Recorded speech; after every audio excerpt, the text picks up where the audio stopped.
Pillar क्या हैं और इसके अंदर दी जाने वाली विभिन्न प्रकार की सब्सिडीज जिसे हम बॉक्सेस के नाम पे जानते हैं। और हम एक देखेंगे पीस क्लॉज जो इंडिया ने साइन किया है WTO से। ठीक है, तो पहले हम देखते हैं AOA क्या है।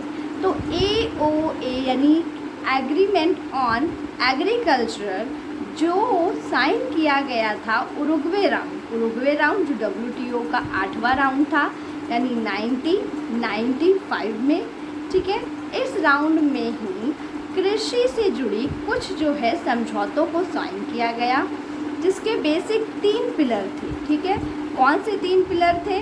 तो पहला पिलर था कि रिड्यूस करना एक्सपोर्ट सब्सिडीज़ को। ठीक है, रेगुलेशन ऑन एग्रीकल्चरल सब्सिडीज़, जो एग्रीकल्चर को हम लोग सब्सिडी दे रहे हैं उस पर कुछ रेगुलेशन जिसके अंदर विभिन्न बॉक्स आते हैं। ठीक है, और लास्ट था कोटा को बिल्कुल तरीके से हटाकर टैरिफ का यूज करना। अब कोटा क्या है? कोटा का मतलब होता है एक देश जब दूसरे देश की से आयातित मात्रा की एक लिमिट तय कर देता है तो वो कोटा होता है। जैसे 500 किलो ही आ सकता है, 100 किलो आ सकता है, यानी उसकी मात्रा को लिमिट कर दिया तो वो कोटा। तो कहा गया कि कोटा की जगह टैरिफ यानी कितनी भी मात्रा आ सकती है लेकिन उस पर कुछ प्रशुल्क या कोई टैक्स रेट जो है चार्ज होगा, ये बात कही गई। यानी AOA जो उरुग्वे राउंड 1995 में आया उसमें 3 बातें कही गई। पहला, रिड्यूस करना एक्सपोर्ट सब्सिडीज़ को, कोटा की जगह टैरिफ यूज करना और रेगुलेशन करना एग्रीकल्चरल सब्सिडीज़ पे। इसी के अंदर जो है 2 तरह की जो है बॉक्सेस को डिवाइड किया गया। आप लोगों ने अक्सर सुना होगा trade distorting support and non trade distorting support. Distorting का क्या मतलब है? डिस्टॉर्टिंग का मतलब है जो व्यापार को क्या कर रही हो, प्रभावित कर रही हो। ठीक है, प्रभावित कर रही हो जैसे कि अगर मान लो एक देश है, ठीक है, उनके यहाँ 100 रुपये का कोई सामान बन रहा है और दूसरे देश में वही सामान 200 रुपये का बन रहा है, तो जो 200 रुपये वाली वस्तु जहाँ 200 की बन रही है अगर वहाँ की सरकार 100 रुपये की सब्सिडी दे दे, ठीक है, 100 रुपये की सब्सिडी दे दे, तो 100 रुपये की सब्सिडी देने पर वो वस्तु जो है क्या हो जाएगी, 100 रुपये ही उसका लागत मूल्य हो जाएगा। इस तरीके से जो व्यापार सस्ती कंट्री से हो सकता था वो नहीं होगा, यानी ट्रेड डिस्टॉर्ट करेगा। तो इस तरीके से 2 तरीके की जो है सब्सिडी बताई गई, बॉक्स बताया गया। पहले नॉन ट्रेड डिस्टॉर्टिंग सपोर्ट, इसके अंतर्गत वैसी सब बॉक्सेस को शामिल किया गया या सब्सिडी को शामिल किया गया जिससे ट्रेड डिस्टॉर्ट नहीं हो रहा था। इसके अंदर green box subsidy, blue box and S&D box यानी special and differential programme box को शामिल किया गया। ठीक है, अब है पहले हम देखेंगे ग्रीन बॉक्स। ग्रीन बॉक्स क्या है? देखो नाम से ही पता चल रहा है ग्रीन बॉक्स है, इसको अलाउ किया गया, यानी ये सब्सिडी दी जा सकती है। तो वो कौन सी सब्सिडी है जो ट्रेड डिस्टॉर्ट नहीं करेगी और इसकी कोई भी अपर लिमिट नहीं है, यानी कितनी भी सब्सिडी हम दे सकते हैं, 100% भी दे सकते हैं। तो इस ग्रीन बॉक्स के अंदर जो सब्सिडी आ रही थी इसे एनवायरमेंटल डेवलपमेंट के लिए दी जाने वाली सब्सिडी भी कहा गया कि भाई हम सब्सिडी दे रहे हैं क्योंकि हम चाहते हैं एनवायरमेंट डेवलप करें, पर्यावरण का विकास हो, ना कि हम ट्रेड को विमुख करने के लिए दे रहे हैं। तो इसमें कौन कौन सी सब्सिडी आई? तो इसमें इलेक्ट्रिसिटी हो सकती है, बिजली दे रहे हैं, रूरल एरिया में रोड बनवा रहे हैं, ठीक है, इंश्योरेंस करवा रहे हैं, तो और क्या आ सकता है, मार्केट इंफॉर्मेशन के लिए दे रहे हैं या फिर रिसर्च एंड डेवलपमेंट के लिए दे रहे हैं। तो ये सारी सब्सिडी ग्रीन बॉक्स सब्सिडी में आई। ग्रीन बॉक्स सब्सिडी में क्या क्या आई?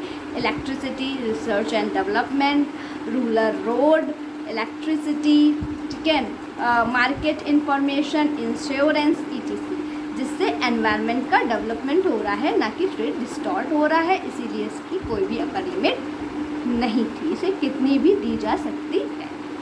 दूसरा है ब्लू बॉक्स सब्सिडी। तो ब्लू बॉक्स सब्सिडी में जो है प्रोडक्शन लिमिटिंग सब्सिडीज़ को शामिल किया गया। अब ये प्रोडक्शन लिमिटिंग सब्सिडीज़ क्या है? जैसे भारत में बहुत ज़्यादा गेहूं का उत्पादन हो रहा है, ठीक है, और वहाँ की सरकार, भारत की सरकार चाहती है कि गेहूं की जगह दाल का उत्पादन बढ़ाया जाए, ठीक है। तो अब सरकार ये कर सकती है, जो भी किसान दाल की फसल उगाएगी उन्हें विभिन्न प्रकार की सब्सिडी दे, जैसे सीड्स फ्री दे दे, फर्टिलाइज़र फ्री दे दे, ठीक है, या इलेक्ट्रिसिटी फ्री दे दे। क्यों? क्योंकि वो चाहती है कि गेहूं के प्रोडक्शन को लिमिट कर दिया जाए, लिमिटिंग कर दिया जाए और दाल की फसल को बढ़ाया जाए। तो ये है प्रोडक्शन लिमिटिंग सब्सिडी या सपोर्ट, जो ब्लू बॉक्स के अंदर आती है। फिर है S&D, जैसे स्पेशल एंड डिफरेंशियल सब्सिडी या बॉक्स कहते हैं।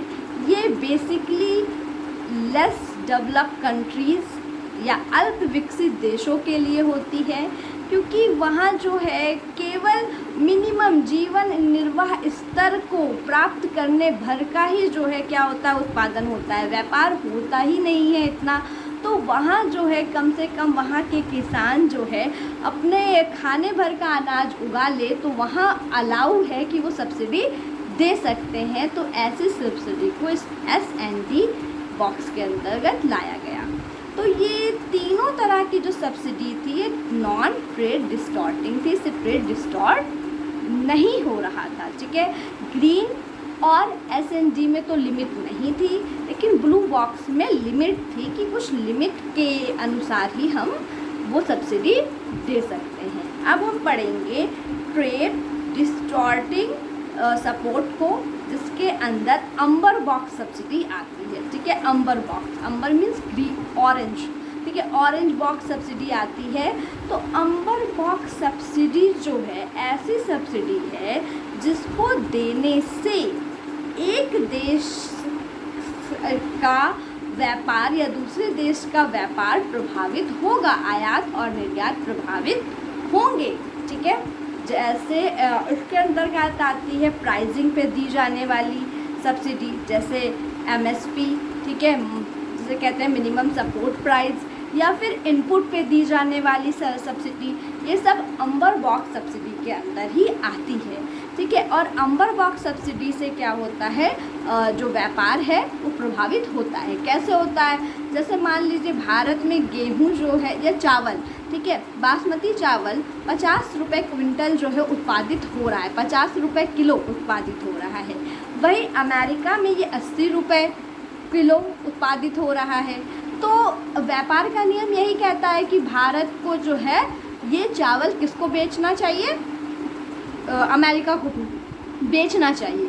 लेकिन अगर अमेरिका ये जो डिफरेंस आ रहा है 30 रुपये का, इसके बराबर सब्सिडी अपने किसानों को दे दे, तो वो चावल भी, उसका उत्पादन भी 50 के ही ऊपर बराबर आ जाएगा। तब जो भारत से होने वाला व्यापार था USA को, वो डिस्टॉर्ट हो जाएगा। तो ये ट्रेड डिस्टॉर्टिंग हो गई। तो इसकी जो है इस तरह की सब्सिडी को बहुत ही मिनिमाइज, बहुत ही कम करने की बात कही गई, ठीक है।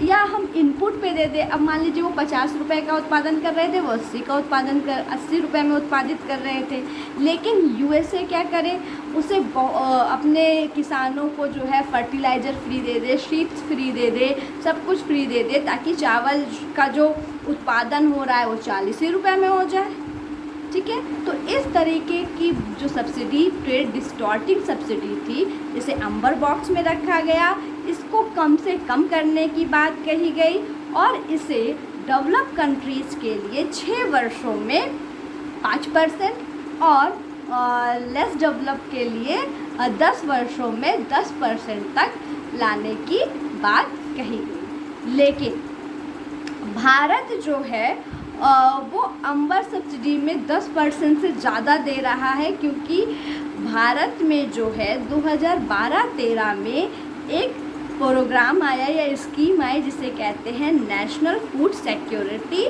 प्रोग्राम, ठीक है। इसके अंदर भारत ने जो है क्या वादा किया कि वो जो है भारत की जनता को लगभग 65% जनता को क्या पहुंचाएगा, अनाज देगा। तो इसके लिए उसे ढेर सारी मात्रा में अनाज खरीदना था, जिसके कारण वो मिनिमम सपोर्ट प्राइस पे वो अनाज खरीदता है, ठीक है। और इसी कारण भारत की सब्सिडी 10% से बहुत ज़्यादा हो जाती है। तो भारत ने WTO के साथ एक पीस क्लॉज साइन कर रखा है, जिसके अनुसार वो इस जो अनाज को जो है मार्केट में दोबारा नहीं बेचेगा, ठीक है। तो इस तरीके से हमने देख लिया कि AO क्या है, डिफरेंट टाइप की जो है सब बॉक्सेस क्या है, और फिर हमने देखा कि पीस क्लॉज क्या है जो इंडिया ने साइन कर रखा है। Thank you.